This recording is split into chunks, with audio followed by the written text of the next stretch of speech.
Hello guys, welcome back to our channel Wins World TV. Kilala ang Pilipinas na isa sa pinagmulan ng malalakas, magagaling at matatapang na boksingero. Dahil marami na dito ang nagpatunay na kilala sa buong mundo at nag-uwi ng mga world champion title sa larangan ng palakasan ng kamao o boxing. Mga pambato ng Pilipinas na buong tapang lumaban at walang inaatrasan makapagbigay lang ng karangalan at mapagmalaki ang lahing Pilipino.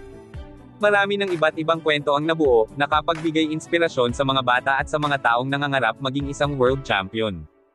Isa na rito si Mark Magnifico Magsayo, ang batang kampyon na inaabangan ng lahat, dahil sa taglay nitong lakas at bilis pagdating sa ibabaw ng boxing ring.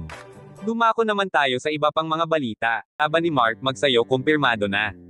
Sasabak na naman si Mark Magsayo sa pinakadelikadong laban sa boxing career niya, ang laban Mark Magsayo kontra former WBA entering super featherweight champion na si Eduardo Ramirez, na magaganap sa December 16, 2023, bilang undercard sa laban Morrell Jr. kontra Agbeco.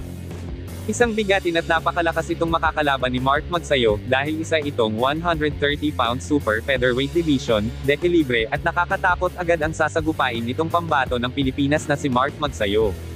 Si Eduardo Ramirez ay may record na 28 wins, 3 knockout at 3 talo lang.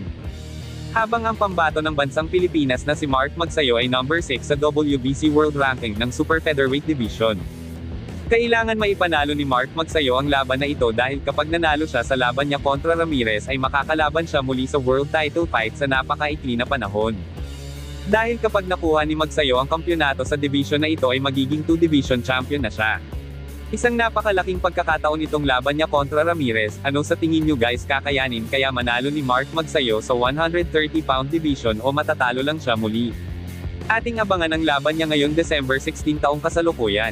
Dumako naman tayo sa iba pang mga balita. Sa nalalapit na laban ni Naoya Inoue kontra sa ating kababayan na si Marlon Tapalis. Ayon sa kampo ni Marlon Tapalis ay gusto nila magkaroon ng random body test. Para makasigurado ang kampo ni Marlon Tapalis na walang panglalamang na mangyayari sa kanilang laban ni Naoya Inoue. Dahil ayon sa kampo ni Marlon Tapalis ay parang may mali sa katawan nitong halimaw ng Japan. Na hindi rin lingid sa ating kaalaman na ito rin ang naging suspit sa noon ni Stephen Fulton kontra Naoya Inoue. Dahil madami na ring mga boksingero ang nagrereklamo dito sa bansang Japan dahil sa kanilang mga estilo na kaduda-duda. Isa na rin dito ay ang pagbigay nila ng mas makapal na gloves para gamitin sa naturang laban.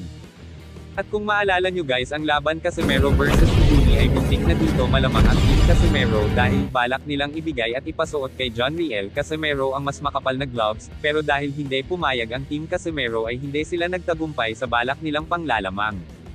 At ngayon ang Team Tapalis ay nagising na nga dito at gusto rin nila makasiguro na maging patas ang laban, dapat sport lang at dapat walang makakalusot na panglalamang sa kapwa. Dagdag pa sa ating balita na may hinala nga itong Team Tapalis na si Naoya Inoue ay gumagamit ng ipinagbabawal na gamot sa laban. Hindi pa naman ito gihis na patunayan ng kampo ni Tapalis na isang PEDS user itong halimaw ng Japan, walang iba kundi si Naoya Inoue. Ngunit kapag naman ito ay totoo at napatunayan ng Team Tapalis ay tiyak masisira ang Japan Boxing World sa mundo at mabatekos pa ito. Dahil halos sa Japan nagaganap ang laban ay tiyak meron din silang pinakaingatan at ito ay ang paggamit ng ipinagbabawal na gamot sa laban at lahat ng pabor ay hawak nila. Pansin nyo guys, ang laban Casimero versus Uguni, ay kitang-kita dito na kayang-kaya nila ipahinto ang laban, kahit alam naman ng referee na hindi naman ganon kagrabe ang pinsala. Kaya siguro ganon ang dahilan ng mga Hapon kung bakit ayaw nilang dumayo sa ibang lugar. Ano sa tingin nyo, isang PEDS user ba si Naoya Inoue? Dagdag pa sa ating mga balita, ating panoorin ang kauna-unahang laban ni Naoya Inoue kontra Nieves sa labas ng bansang Japan. 9 wins by knockout, only 1 defeat, with 2 draws. Antonio Carita Nieves! 13 fights, 13 victories, including 11 wins by knockout. Naoya Monster!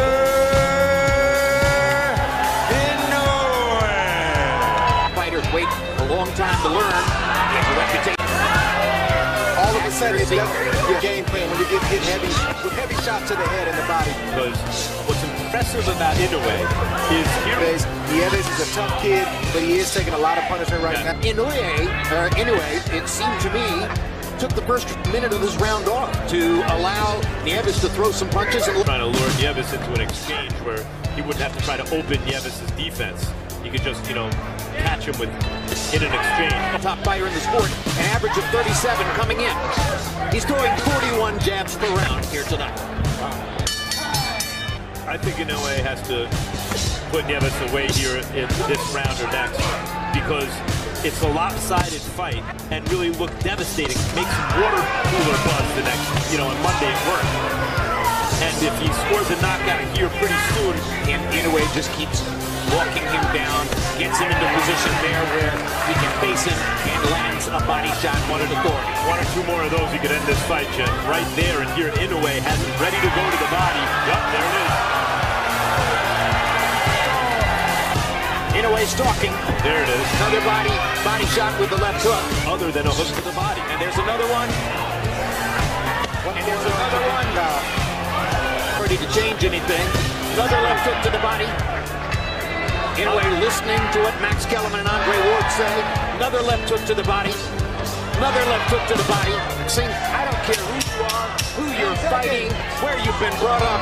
Learn to throw the left hook to the body. It will win you more fights than any other weapon. Tonight, here we see another left that lands right by the solar plex. Nieves hesitates and then decides to take him. Curves back to his corner, where trainer Joseph Delguide has a decision to make. And he has made the decision. The winner and still undefeated and still the reigning and defending WBO Super Flyweight Champion of the World, Naoya Monster